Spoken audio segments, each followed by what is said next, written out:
पालकमंत्र्यांवरून मुख्यमंत्री एकनाथ शिंदे आणि उपमुख्यमंत्री अजित पवार यांच्यामधला वाद अधिक तीव्र झाल्याची चर्चा रंगली आहे। अजित पवार गटाच्या महिला बालविकास मंत्री अदिती तटकरे यांच्या खात्याचा कंट्रोल मुख्यमंत्र्यांनी हाती घेतलाय। दिल्लीमध्ये अमित शहा यांच्यासोबत झालेल्या बैठकीनंतर एकनाथ शिंदे आक्रमक झाल्याचं सांगण्यात येतंय। तर दुसरीकडे अजित पवार यांनी दिल्लीमधल्या जीएसटी काउन्सिलच्या बैठकीला जाण्याचं टाळलेलं आहे। दीपक केसरकरांना या बैठकीला पाठवून भाजपा हायकमांड पासून अंतर राखण्याचा प्रयत्न त्यांनी केला आहे।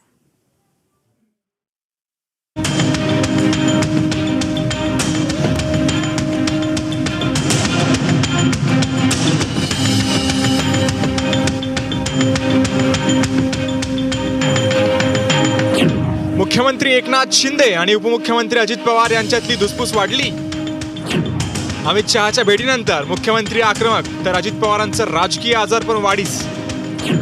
रायगड आणि नाशिक पालकमंत्रीपदाच्या वादात महायुतीचं सरकार अडचणीत।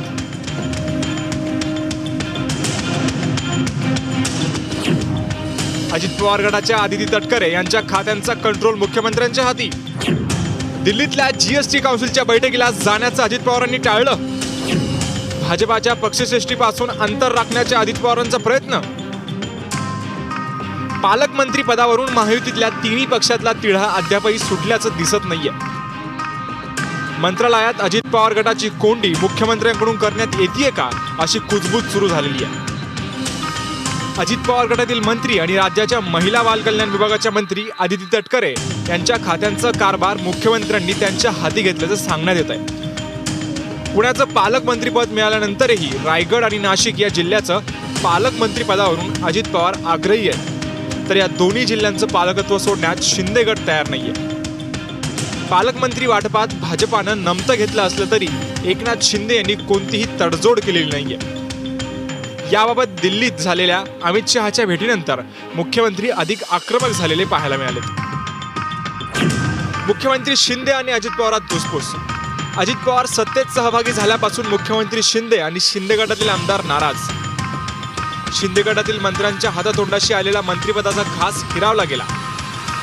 अर्थ खातं अजित पवारांना देण्यास शिंदे गटाचा सुरुवातीला विरोध। अजित पवार अर्थमंत्री झाल्यानंतरही फायलींचा प्रवास अजित पवार फडणवीस ते मुख्यमंत्री। पालकमंत्री वाटपात एकनाथ शिंदे आग्रही, रायगड नाशिकचा निर्णय घेतलाच नाही। आता अजित पवार गटातील मंत्र्यांच्या अधिकारावरही गदा आणण्याचा प्रयत्न मुख्यमंत्र्यांकडून होतोय का अशी विचारणा होती। एक असा रिपोर्ट येतोय की एकनाथ शिंदे आता आक्रमक झालेले आहेत, कारण अजितदादा आल्यानंतर अनेक वेळा असं झालं की अजितदादांनी आपल्याला जे काही पाहिजे ते पुण्याच्या पालकमंत्री पदापासून सगळं स्वतःला पाहिजे तसं करवून घेतलेलं आहे। एकनाथ शिंदे नाराज आहेत, त्यांनी आक्रमकता स्वीकारलेली आहे। आता देवेंद्र फडणवीसांच्या समोर प्रश्न असा आहे की 40 आमदार घेऊन आलेल्या या दोघांनाही सांभाळायचं की एखाद्याचा बळी जाऊ द्यायचा आणि दुसऱ्याबरोबर थांबायचं। आणि राजकीय दृष्ट्या, एक विश्लेषणात्मक दृष्ट्या मला असं वाटतंय की ते दोघांनाही सांभाळणं त्यांना दोन्ही इलेक्शन पर्यंत फार कठीण जाणार आहे। दुसरीकडे अजित पवारही त्यांची नाराजी सातत्यानं दाखवून देत आहेत। मुख्यमंत्री उपमुख्यमंत्र्यांत शीतयुद्ध। गणेशोत्सवाच्या काळात अमित शहा आणि JP नड्डा यांच्या मुंबई दौऱ्यात अजित पवार अनुपस्थित राहिले। गणेशोत्सवाच्या काळात मुख्यमंत्र्यांच्या घरी जाऊन गणपती दर्शन घेणं टाळलं। मुंबईत असूनही मंत्रिमंडळ बैठकीकडे फिरवली पाठ, आजारपणाचं दिलं कारण। पालकमंत्र्यांच्या घोषणेपूर्वी मुख्यमंत्री आणि देवेंद्र फडणवीसांच्या दिल्ली दौऱ्यात सहभागी झाली नाही। आता दिल्लीत होत असलेल्या जीएसटी काउन्सिलच्या बैठकीलाही दांडी। दीपक केसरकरांना बैठकीला पाठवून अजित पवार नाशिक दौऱ्यावर। दिल्लीतील भाजपा पक्षश्रेष्ठीपासून अंतर राखून नाराजी दर्शवण्याचा प्रयत्न। पालकमंत्रीपद, मंत्रिमंडळ विस्तार आणि महामंडळात अधिकाधिक सहभाग मिळावा हा अजित पवार गटाचा प्रयत्न असल्याची शक्यता वर्तवण्यात येते। एकीकडे अजित पवार नाराज आणि दुसरीकडे मुख्यमंत्री एकनाथ शिंदे आक्रमक भूमिकेत असल्याचं, यात कोंडी भाजपची होत असल्याची जास्त शक्यता आहे। या दोन्ही नेत्यांना सोबत घेऊन सरकार चालवण्याची तारेवरची कसरत देवेंद्र फडणवीसांना करावी लागते।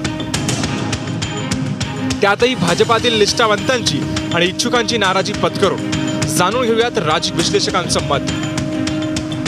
उपमुख्यमंत्री देवेंद्र फडणवीस यांच्यासमोर एक पेच निर्माण झाली। एकतर त्यांचे मुख्यमंत्री जे चंद्रकांत पाटील यांच्या भाषेत मनावर दगड ठेवून ज्यांना त्यांनी मुख्यमंत्री म्हणून स्वीकारलं ते, आणि एका बाजूला अजितदादा पवार. खरं तर देवेंद्र फडणवीस या दोघांच्या बाजूने कात्रीत सापडले आहेत आणि ह्या कात्रीतून सुटण्याकरता सरळ शब्दात या दोघांच्या पैकी एक जण जोपर्यंत ते सरकारमधून जात नाहीत, ते सरकारमधून काढत नाही, तोपर्यंत हा प्रश्न निर्माण राहणार आहे. मंत्रिमंडळ विस्तार, पालकमंत्री आणि महामंडळ वाटपात शिंदे गट आणि अजित पवार गटाला समसमान संधी मिळाली असा अजित पवार गटाचा सूर आहे. दुसरीकडे आपल्यामुळे राज्याची सत्ता आल्याचं शिंदे गटातील नेत्यांना वाटतं. आमदार अपात्रता प्रकरणाची सुनावणी सुरू असताना अजित पवार राज्याचे मुख्यमंत्री होतील अशी ही चर्चा रंगतीये. अशात मुख्यमंत्री आणि उपमुख्यमंत्री अजित पवार यांच्यात वाढलेल्या धुसफुसीचा परिणाम महायुती सरकारवर तर होणार नाही ना, हे येत्या काळात स्पष्ट होईल. Bureau report, news state, Maharashtra.